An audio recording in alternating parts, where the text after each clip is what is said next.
ತಮಿಳುನಾಡು ರಾಜಕೀಯದಲ್ಲಿ ಭಾರೀ ಸಂಚಲನ. ಮುಖ್ಯಮಂತ್ರಿ ವಿಜಯ್ಗೆ ಬೆದರಿಕೆ ಹಾಕಿದ ಆರೋಪದ ಮೇಲೆ ಡಿಎಂಕೆ ಶಾಸಕ ಅರೆಸ್ಟ್. ಒಂದೇ ತಿಂಗಳಲ್ಲಿ ಇಬ್ಬರು ಡಿಎಂಕೆ ಶಾಸಕರ ಬಂಧನ. ಅಸಲಿಗೆ ಏನಾಗಿದೆ? ಸಂಪೂರ್ಣ ವಿವರ ಈ ವಿಡಿಯೋದಲ್ಲಿದೆ ನೋಡಿ. ನಮಸ್ಕಾರ ಸ್ನೇಹಿತರೆ, ತಮಿಳುನಾಡು ರಾಜಕೀಯದಲ್ಲಿ ಭಾರೀ ಚರ್ಚೆಗೆ ಕಾರಣವಾದ ಒಂದು ಮಹತ್ವದ ಬೆಳವಣಿಗೆ ನಡೆದಿದೆ. ಮುಖ್ಯಮಂತ್ರಿ ಜೋಸೆಫ್ ವಿಜಯ್ ಅವರಿಗೆ ಬೆದರಿಕೆ ಹಾಗೂ ಮಾನಹಾನಿಕ ಹೇಳಿಕೆ ನೀಡಿದ ಆರೋಪದ ಮೇಲೆ ಡಿಎಂಕೆ ಶಾಸಕ ಜಿಆರ್ ಮಾರ್ಕಂಡೇಯನ್ ಅವರನ್ನು ಪೊಲೀಸರು ಬಂಧಿಸಿದ್ದಾರೆ.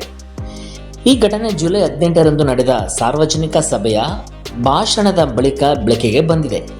ಚುನಾವಣೆಯಲ್ಲಿ ಕೊಳತ್ತೂರು ಕ್ಷೇತ್ರದಲ್ಲಿ ಸೋತ ಬಳಿಕ ಮುಖ್ಯಮಂತ್ರಿ ವಿಜಯ್ ಅವರು ತಮ್ಮ ರಾಜಕೀಯ ಭಾಷಣದಲ್ಲಿ ತಂದೆಯ ಹುಡುಕಾಟ ಎಂಬ ಪದ ಬಳಸಿ ಡಿಎಂಕೆ ಅಧ್ಯಕ್ಷ ಎಂಕೆ ಸ್ಟಾಲಿನ್ ಅವರನ್ನು ಪರೋಕ್ಷವಾಗಿ ಟೀಕಿಸಿದರು. ಇದಕ್ಕೆ ಪ್ರತಿಕ್ರಿಯಿಸಿದ ಶಾಸಕ ಮಾರ್ಕಂಡೇಯನ್ ಸಾರ್ವಜನಿಕ ವೇದಿಕೆಯಲ್ಲಿ ವಿಜಯ್ ವಿರುದ್ಧ ತೀವ್ರ ವಾಗ್ದಾಳಿ ನಡೆಸಿದರು.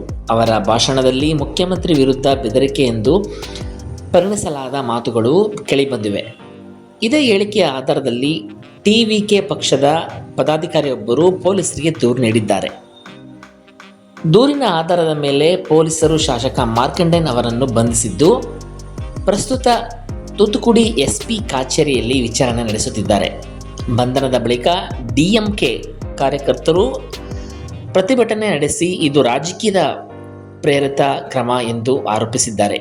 ಈ ಬೆಳವಣಿಗೆ ತಮಿಳುನಾಡಿನ ರಾಜಕೀಯದಲ್ಲಿ ಹೊಸ ಚರ್ಚೆಗೆ ಕಾರಣವಾಗಿದೆ. ಗಮನಾರ್ಹ ಸಂಗತಿ ಎಂದರೆ ಇದೇ ತಿಂಗಳ ಆರಂಭದಲ್ಲಿ ಮುಖ್ಯಮಂತ್ರಿ ವಿರುದ್ಧ ಹೇಳಿಕೆ ನೀಡಿದ ಆರೋಪದ ಮೇಲೆ ತಿರುಚೆಂದೂರು ಕ್ಷೇತ್ರದ ಡಿಎಂಕೆ ಶಾಸಕ ಅನಿತಾ ರಾಧಾಕೃಷ್ಣನ್ ಅವರನ್ನು ಬಂಧಿಸಲಾಗಿತ್ತು. ನಂತರ ಅವರಿಗೆ ಜಾಮೀನು ದೊರೆತಿತ್ತು.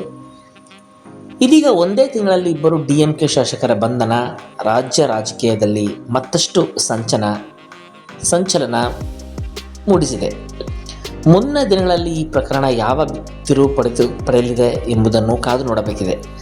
ಈ ವಿಷಯದ ಬಗ್ಗೆ ನಿಮ್ಮ ಅಭಿಪ್ರಾಯವನ್ನು ಕಾಮೆಂಟ್ನಲ್ಲಿ ತಿಳಿಸಿ. ಇಂಥ ತಾಜಾ ಸುದ್ದಿಗಳಿಗಾಗಿ ನಮ್ಮ ಚಾನಲ್ ಅನ್ನು ಸಬ್ಸ್ಕ್ರೈಬ್ ಮಾಡಿ ಮತ್ತು ವಿಡಿಯೋವನ್ನು ಲೈಕ್ ಮಾಡಿ, ಶೇರ್ ಮಾಡಿ. ಧನ್ಯವಾದಗಳು ಸ್ನೇಹಿತರೆ.